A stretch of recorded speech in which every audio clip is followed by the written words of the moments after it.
Tu as combien d'épargne? Non, parce que plus tu épargnes, moins tu es riche. Tu crois que les riches, ils ont de l'argent? En fait, ça, c'est le plus grand des mensonges qu'on t'ait raconté. Hein. Les riches n'ont pas d'argent. Les riches, l'argent, ils s'en foutent complètement. Les riches, ils prennent leur argent pour le mettre dans des actifs. En fait, ton niveau d'épargne est égal à ton niveau de connaissance financière. Plus tu as d'épargne, moins tu as d'argent. Bah, tu ne me crois pas? Bah écoute, je vais essayer de te montrer dans cette vidéo justement pourquoi l'épargne ne crée pas de richesse. Et pour que tu comprennes bien tous les calculs que je vais faire, on va commencer par finalement établir les règles sur la base des calculs. Ok? Donc on va tout simplement tirer un trait. On va imaginer que de ce côté, il y a la personne qui est économe.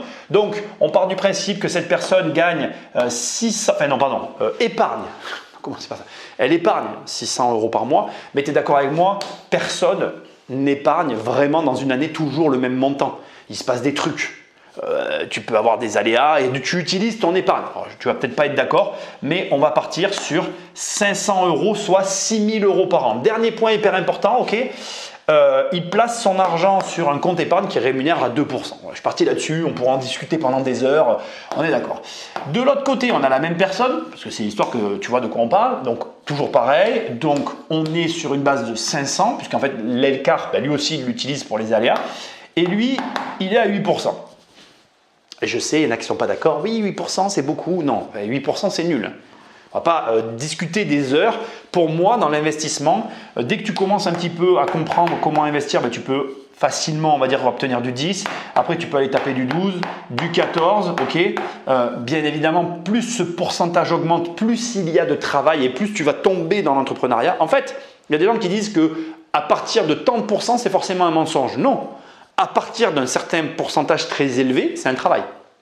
Et comment faire pour avoir des pourcentages élevés dans tes placements? Tu te formes, tu lis des livres, tu t'apprends sur Amazon, tu as ce livre qui apparaît, Devenir riche sans argent, il est best-seller et il te montrera déjà des manières de fonctionner. Bref, les règles de cette vidéo sont les suivantes.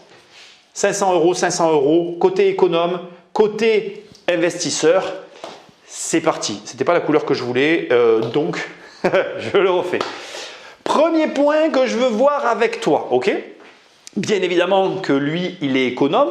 Donc, pour que tu vois l'impact d'un placement de ce côté-là, à 2% et de ce côté-là à 8%, on va partir sur 30 années, d'accord? Donc, lui, en mettant 500 € par mois sans jamais toucher son argent, ok? Il a épargné 180 000 €, ok? Ces 180 000 €, il les a laissés sur un compte. Ça a généré 68 000 €. Ça, ce sont les intérêts qu'il a générés avec l'argent placé. C'est des intérêts composés, c'est-à-dire que chaque intérêt de chaque année s'accumule et ça fait ce montant-là. Et en montant total, donc l'argent qu'il a au bout des 30 ans, c'est facile, hein, ça fait 248 000 € qu'il a sur son compte. On est d'accord qu'on est sur un placement à 2%. Et j'insiste, je te le répète, mais il n'a jamais touché un seul centime des 500 € qu'il a placés. Ok? De l'autre côté, on a cet investisseur qui lui tourne à 8%, et lui regarde sur 30 ans ce que ça va faire. Donc on a toujours nos 180 000 €, hein. Ça ne varie pas en fait. La variation, elle arrive maintenant. Il a généré 554 000 € d'intérêt. On est d'accord que c'est lié à ça. Les 8% produisent ça. D'ailleurs, je devrais le faire de ce côté, tu vois. Les 2% produisent ça là. Tu es d'accord? Tu me suis jusque-là. Et bien évidemment, paf, ça fait 734 000 €. Et là déjà, on est là, tu vois. Tu as déjà, rien qu'avec ces chiffres que tu connais déjà, tu vois bien que l'économie par rapport à l'investissement, ça ne paye pas. Et que tous ceux qui vont me dire « Oui, mais l'investissement c'est risqué, c'est pas sûr qu'il l'est. » Oui, ok, il y a des aléas, mais c'est pour ça qu'on prend du 8%. Ça va revenir souvent cette affaire. Et tu vois, ça c'est que la première étape. On passe à la deuxième étape qui nous intéresse encore plus. Et là, on va partir du principe que en fait, ils encaissent tous les deux un héritage ou ce que tu veux, une somme d'argent imprévue dans ces 30 années. On va les inclure dans les 30 années, tu vas comprendre pourquoi. Et ils ont tous les deux en fait cet argent. Et qu'est-ce qui se passe? Là, ça devient intéressant. En fait, ton profil influence tes comportements. Ou plutôt, tes comportements sont influencés par ton profil. Je te l'ai déjà dit, mais on est sur une personne économe. ce que je vais faire n'est pas très fair-play, mais je le fais, crois-moi, de la façon la plus raisonnable. Je considère que cette personne-là, elle va utiliser une partie de ce capital-là. Parce que pour moi, ok, on aura l'occasion d'en reparler tout à l'heure, mais en fait, une personne qui est économe, une personne qui n'est pas dans l'investissement, bah, elle utilise l'argent. Je ne la blâme pas, hein, mais elle l'utilise. Okay. Donc pour moi, il y a 20 000 € qui partent dans cette partie-là pour des dépenses diverses et variées. Très honnêtement, je vais être franc avec toi, personnellement, je ne crois pas à ce montant. Je pense que la personne aurait tendance à dépenser plus, mais j'ai minimisé.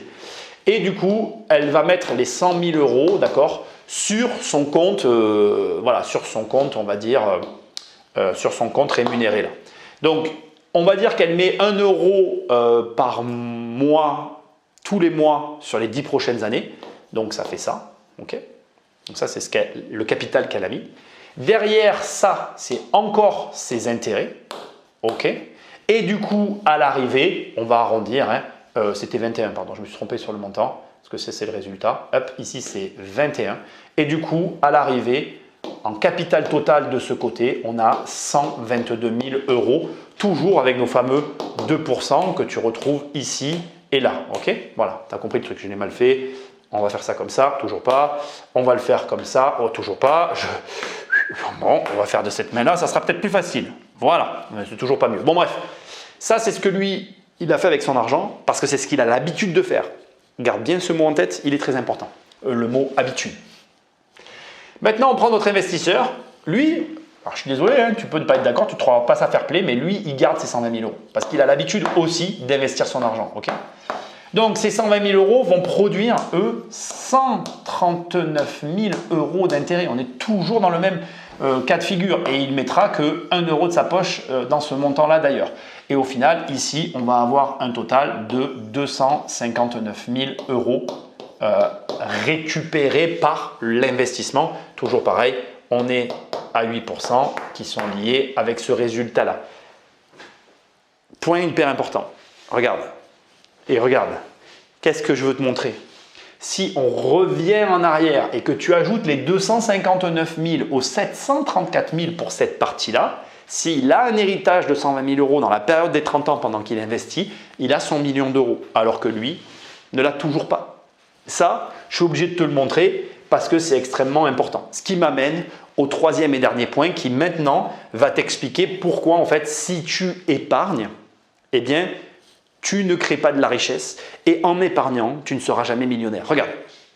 Et plutôt, c'est d'ailleurs pour coller complètement au titre de la vidéo, il ne faut pas épargner pour être millionnaire en fait. Les millionnaires n'épargnent pas. Les millionnaires investissent leur argent. Regarde. De ce côté-là, c'est très simple. Qu'est-ce qui se passe? En fait, on a une mentalité limitée. On a toujours une limite.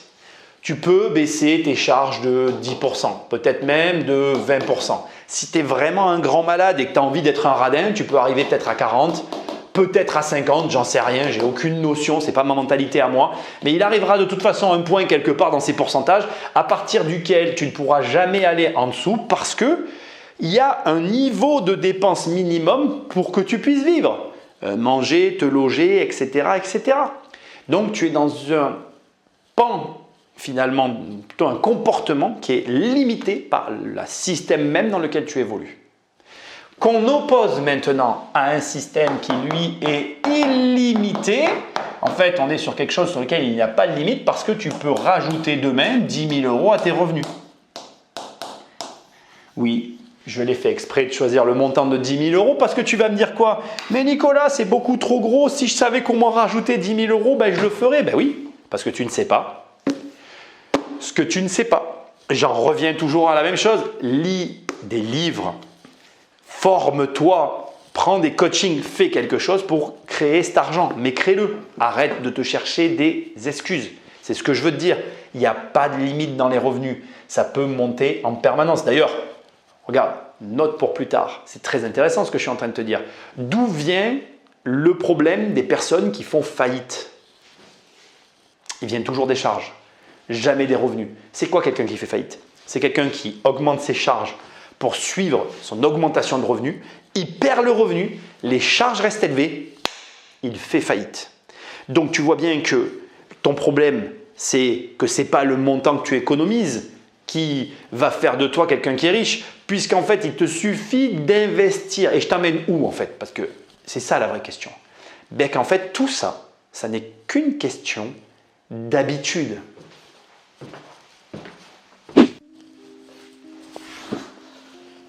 Et comme tu ne sais pas ce que tu ne sais pas, tu ne feras pas quelque chose que tu ignores. En réalité, il y a plusieurs barrières à l'investissement, surtout quand on est un épargnant.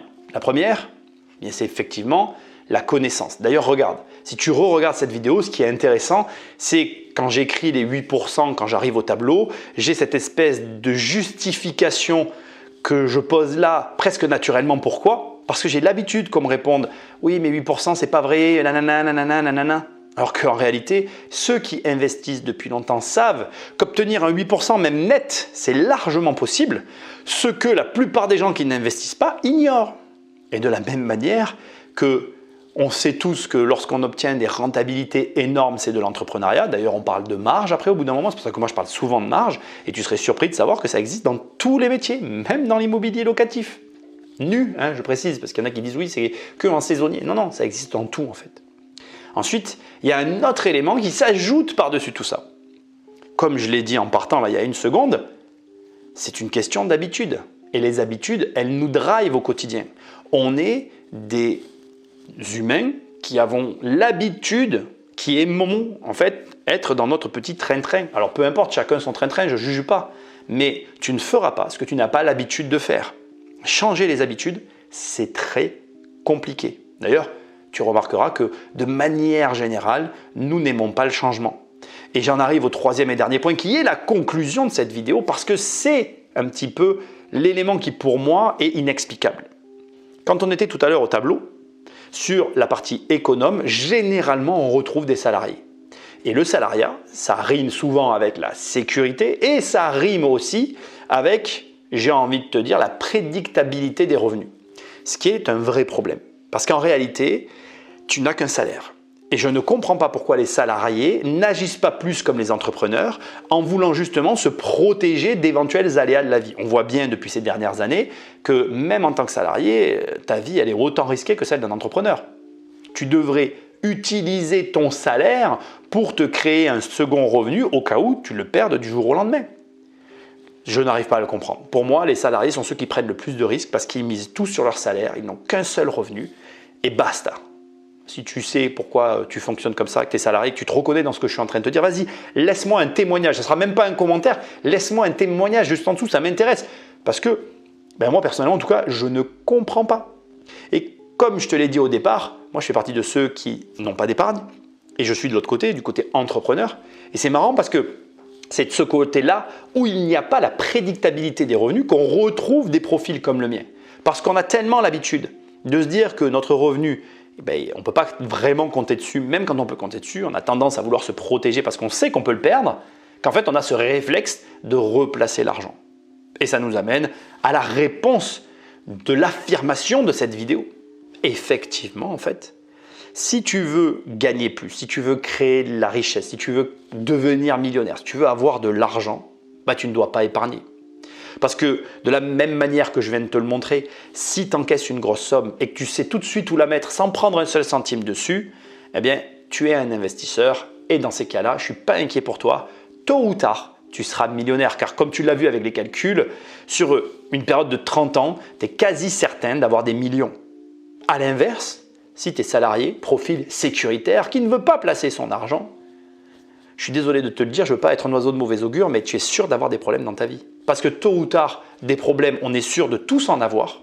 Et garder de l'argent sur un compte et se dire que c'est cet argent qui t'amènera des solutions, c'est la pire des erreurs. Parce que, qu'est-ce que j'ai pas mis dans cette vidéo? L'inflation. Et j'ai pas mis aussi les aléas économiques parce que je ne peux pas les mettre. Il va y avoir peut-être des situations qui vont se présenter à nous, qui vont nous obliger à faire des choses. Si tu n'as que de l'épargne, tu es en grand danger. Alors que si tu as différents actifs, tu as des solutions.